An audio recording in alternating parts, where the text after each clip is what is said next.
Hello everyone, कैसे हैं आप सब और क्या हाल समाचार हैं आपके। आज बात करने वाला हूं कौन कह रहा है आएगी मंदी, इनकम टैक्स का रेड हुआ है कहां पर, किस स्टॉक में रेड अलर्ट है जहां फंस न जाना, और सुजुलॉन के बारे में एक बैड न्यूज।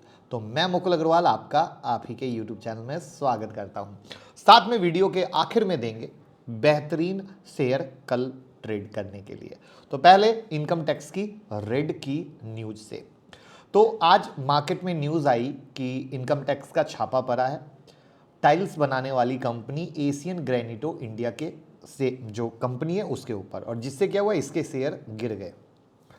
अभी ऑफिशियल खबर नहीं है क्योंकि इन्होंने एनएससी को ये जानकारी नहीं दी है, क्योंकि जब भी कोई कंपनी पर इस तरह की कोई भी कार्रवाई होती है तो उनकी ड्यूटी है एनएससी को बताना, बट उन्होंने ऐसी कोई जानकारी दी नहीं है।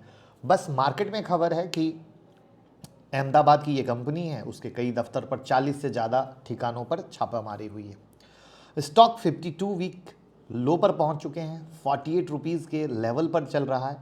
बट एक रिक्वेस्ट रहेगी, सिर्फ सस्ता समझकर इस शेयर को मत खरीद लीजिएगा, ऑलरेडी गिर रहे हैं, फंडामेंटल अच्छे नहीं है। क्योंकि स्टॉक जब सस्ते होते हैं ना तो इन्वेस्टर को लगता है अरे वाह वेरी गुड। तो मेरा मानना है कि भैया बड़े अच्छे अच्छे शेयर अवेलेबल हैं जहां पर आप दिमाग लगा सकते हैं। अब हम बात करते हैं रेड अलर्ट कहाँ पे है, फंसने की बात कहाँ पे हो रही है। तो आज जिस स्टॉक के मैं बारे में बात करूंगा, अगर आप आधा सुनेंगे, फास्ट फॉरवर्ड में सुनेंगे, तो आप हो सकता है गलत मतलब निकाल सकते हैं। तो प्लीज पूरा सुनिएगा और ध्यान से सुनिएगा, पहले न्यूज और लास्ट में मेरी भाई वाली बात। तो हम हिंदुस्तान जिंक के बारे में बात कर रहे हैं, जहां पे मीडिया रिपोर्ट ये है कि कैबिनेट, जो सेंट्रल कैबिनेट है, उन्होंने कंपनी में अपनी हिस्सेदारी बेचने के प्रस्ताव को मंजूरी दे दी है। यहां पर सोर्सेस से खबर यह है कि सरकार हिंदुस्तान जिंक में पूरी हिस्सेदारी बेचेगी। यहां पर सरकार की जो हिस्सेदारी है 29.54% की है। रीजन वही सरकार का जो डिसइन्वेस्टमेंट का टारगेट है उसके रिगार्डिंग काम हो रहा है। अब अभी बात चल रही है, क्या होगा कैसे होगा आगे की कहानी है। तो ये थी न्यूज, जिस न्यूज़ पे हिंदुस्तान जिंक में न्यूज़ आने के बाद आपने तेजी भी देखी थी। बट ये था सिक्के का एक पहलू। अब आते हैं सिक्के के दूसरे पहलू पर, जिसको मैं बीपीसीएल के एग्जाम्पल से समझाता हूँ। काफ़ी लोग ज़बरदस्त तरीके से बीपीसीएल में फंस गए।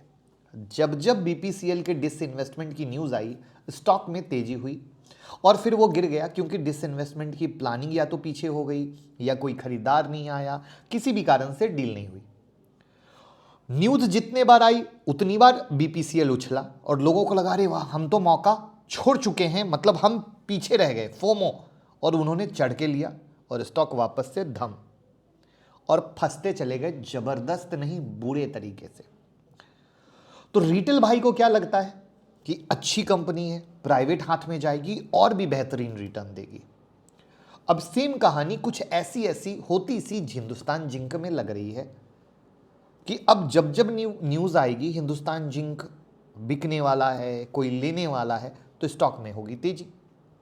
और जब खबर आएगी कि कोई नहीं लेने वाला है, डील हो पीछे हो गई, तो स्टॉक गिर जाएगा। यानी जब तक स्टेक सेल ना हो कहानी गड़बड़ है, डाइसी है।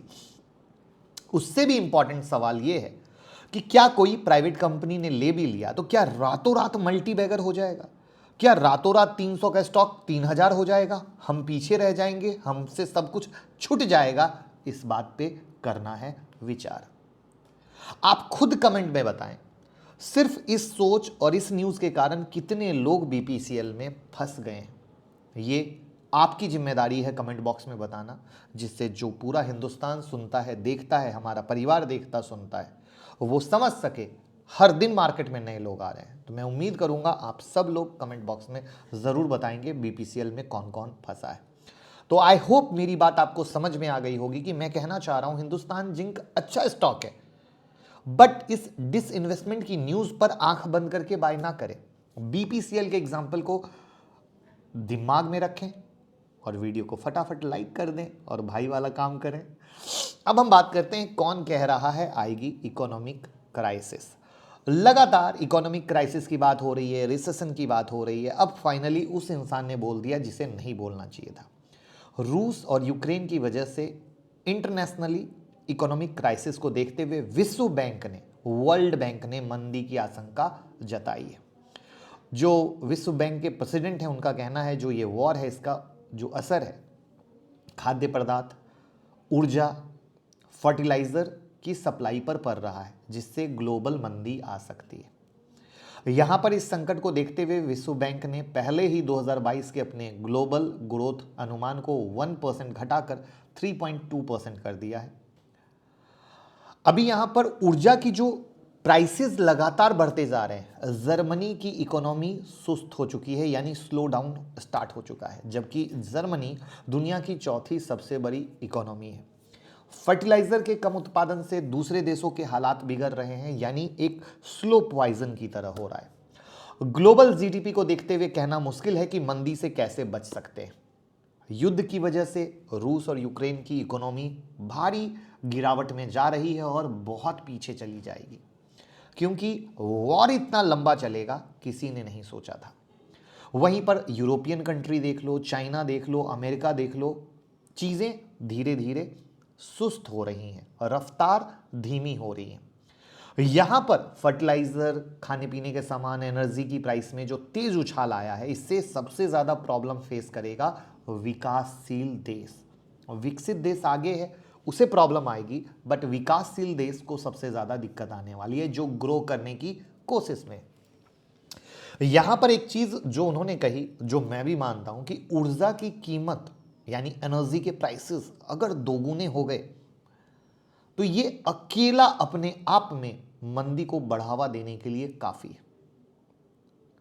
तो ये चीज बहुत ज्यादा, और मैं लगातार जब क्रूड के प्राइस बढ़ने शुरू हुए थे मैंने कहा था सब चीज का प्रॉब्लम का जड़ का जो प्रॉब्लम है वो सिर्फ एक ही है, क्रूड सही सब सही, क्रूड गलत सब गलत, और ये लगातार अपर लेवल पे सस्टेन करके गलत को महागलत करता जा रहा है। अब यहां पैनिक की जगह ध्यान से समझने की नीड ये है कि ये सब एक स्लो पॉइजन के रूप में है जो धीरे धीरे आता है। वहां पर सरकार की कोशिश दवा देने की, इंजेक्शन देने की, वो इंजेक्शन क्या है? Interest rate hike. अगर दवा काम कर गई तो प्रॉब्लम नहीं आएगी, अगर दवा काम नहीं करी तो प्रॉब्लम आएगी। बट बीमारी का इंपैक्ट आप सबके सामने है महंगाई के रूप में। चीजें रोज कॉस्टली हो रही हैं, लोग अपने सेविंग के पैसे निकाल रहे हैं, रिटायरमेंट का प्लान कैंसिल कर रहे हैं।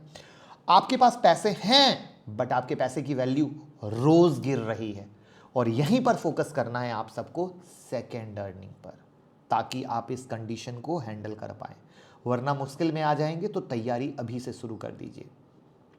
ऐसी जगह पैसे इन्वेस्ट करें जहां पर रिटर्न ज्यादा मिले, यानी महंगाई दर से ज्यादा, तभी आपके पैसे घटेंगे नहीं, जो मैं ऑलरेडी कल और परसों की वीडियो में समझा चुका हूं। तो यहां पर मैंने बॉन्ड की वीडियो पर काम शुरू कर दिया है, बहुत जल्दी बॉन्ड की वीडियो आपके सामने आ जाएगी। साथ में स्टॉक मार्केट में इन्वेस्ट जो कर रहे हैं यूं ही ना करें, सीख कर करें, समझ कर करें, क्योंकि मेहनत का पैसा डूब गया तो और मुश्किल आ जाएगी। तो उम्मीद करता हूं अब बात करते हैं सुज़लॉन की, बट चीज़ें आपके समझ में आई होंगी। सुज़लॉन के शेयर 9% से ज़्यादा टूट गए। रीज़न, मार्च क्वार्टर में लॉस 204.9 करोड़ का लॉस, 204.9 करोड़ का लॉस। सुज़लॉन ने क्या बोला? सुज़लॉन ने कहा कि फाइनेंशियल ईयर 2022 में बहुत तरह की प्रॉब्लम हम झेल रहे हैं, सप्लाई चेन से जुड़ी समस्या है, फ्यूल कॉस्ट में बढ़ोतरी के कारण कंपनी के एक्सपेंसेस बहुत बढ़ गए हैं, रेवेन्यू मटेरियल पर आने वाला खर्च डबल हो गया है। अभी हम एनर्जी की बात कर रहे थे, याद है, जो मंदी ला सकता है। तो प्रॉफिट कहाँ से आएगा? लॉस होगा।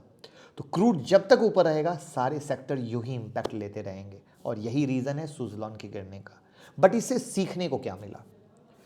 सीखने को यह मिला कि ऐसी कंडीशन जहां पे चीज़ें वर्स्ट होती हैं, वहां पर हम स्ट्रॉन्ग फंडामेंटल वाली कंपनियों में पैसा लगाएं, कैश रीच कंपनियों में पैसा लगाएं, जिनके पास अपना पैसा है उनमें पैसा लगाएं, जो लॉस में नहीं चल रही हैं उनमें पैसा लगाएं, जिससे कि हम एक सही रिटर्न ले सकें। अब हम चलते हैं बेहतरीन शेयर पर। उससे पहले बता दूं, आज शाम में 7:30 बजे वीडियो लाइव हुई है। ऐसे स्टॉक यानी भारत स्टॉक जो बनाएगा आपको आत्मनिर्भर, जितना गिरे उतना लो, कोई टेंशन नहीं। वो वीडियो ज़रूर देख लीजिएगा। साथ में जैसा कि मेरा प्रॉमिस था, तो एचडीएफसी बैंक उसके साथ जुड़ी न्यूज और चार्ट मैंने शेयर किया। अब मैं यहाँ पे समझाऊंगा कि चार्ट में क्या बना है, बट आई विल रिक्वेस्ट जब भी मैं चार्ट देता हूँ उसका क्या मतलब आप समझते हैं यहाँ पे ज़रूर लिखा करें। और ट्विटर और टेलीग्राम से जुड़ जाइए, क्योंकि टेलीग्राम हो गया है 2.0, जहां न्यूज़ के साथ चार्ट का तड़का, जिससे आप सीखेंगे और कमाएंगे। तो चलिए पहले शुरू करते हैं निफ्टी से, जहां पे निफ्टी का चार्ट आपके सामने है और मुझे कोई जल्दबाजी नहीं है निफ्टी में। इसके 400 और 450 का लेवल जब तक ना टूटे, मार्केट बीच में डांस कर रहा है, करने दीजिए, रिलैक्स, एंजॉय। बैंक निफ्टी में बात करें तो बैंक निफ्टी अपने 35,100 के लेवल को क्रॉस की है, तो यानी इसके ऊपर अगर ब्रेक करती है तो हम इसमें और तेजी देख सकते हैं। तो अब पहले हमने जो ट्विटर और टेलीग्राम पे चार्ट शेयर किया था एचडीएफसी बैंक का, वो आपको समझाते हैं।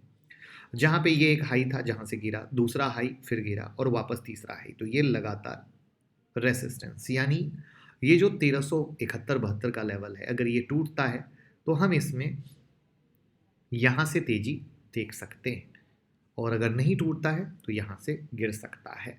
तो ये था एचडीएफसी बैंक। अब हम बात करते हैं 1 बाय 1 शेयर की, जिसमें सबसे पहला है टाइटन। ध्यान से देखिएगा, टाइटन में अच्छी गिरावट हुई, लगातार 2203 और 2060 के बीच में डांस कर रहा है लगातार।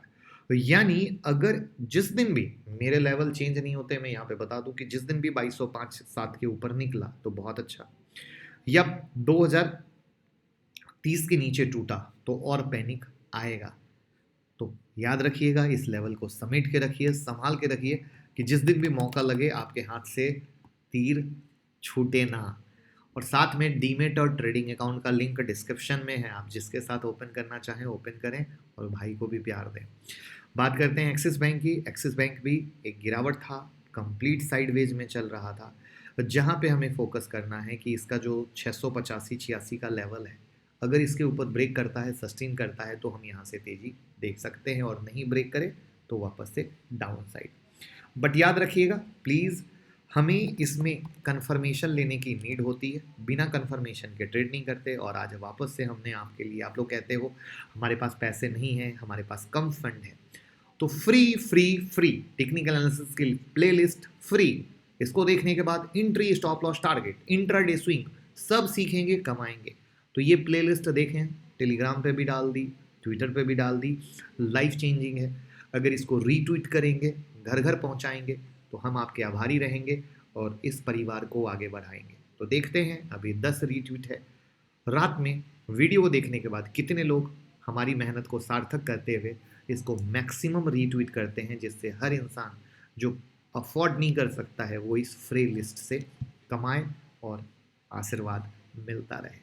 तो टालना प्लेटफॉर्म मुझे लगता है जिस दिन भी 1370 के ऊपर निकलेगा तो इसमें अच्छा पावर आएगा, जहाँ पे 1340 का एक पहला लेवल है, और 1150 टूटता है तो वापस से नेक्स्ट सेलिंग। और अगर आपको याद हो तो 1150 का लेवल मैं ऑलरेडी आपके साथ शेयर किया था, जहाँ से 1300 रुपये तक आ चुका है।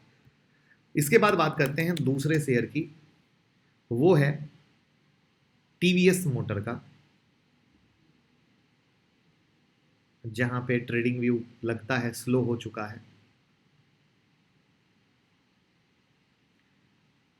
टीवीएस मोटर अगर इसने तेजी करनी है तो 715 के ऊपर चलना ज़रूरी है, तो आई होप फोकस 715।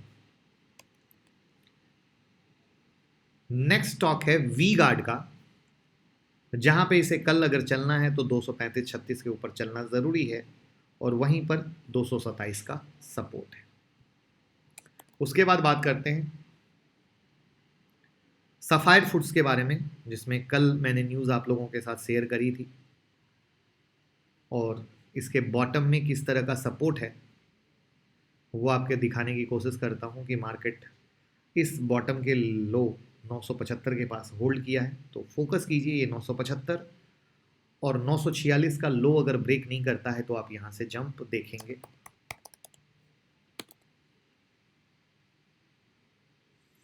फिर हम बात करते हैं यूनाइटेड स्पिरिट्स की, जहां पे इसका सपोर्ट 728 का पकड़ा है, और अगर 770 के ऊपर निकलता है तो आप इसमें और भी पावर देख सकते हैं। नेक्स्ट स्टॉक है दीपक फर्टिलाइजर का, जहां पे कल रात में हमने शेयर किया था 600 के ऊपर में अच्छा है और 600 के ऊपर में 625 तक गया है। तो ध्यान रखिए 600 के ऊपर में अच्छा है और शायद 626-27 तोड़े तो और भी ऊपर जा सकता है। नेक्स्ट स्टॉक है HDFC का, जहां पे HDFC में अगर तेजी होनी है तो 2305 के ऊपर चले तो हम इसमें और भी पावर मान सकते हैं, ना चले तो गिर जाएगा।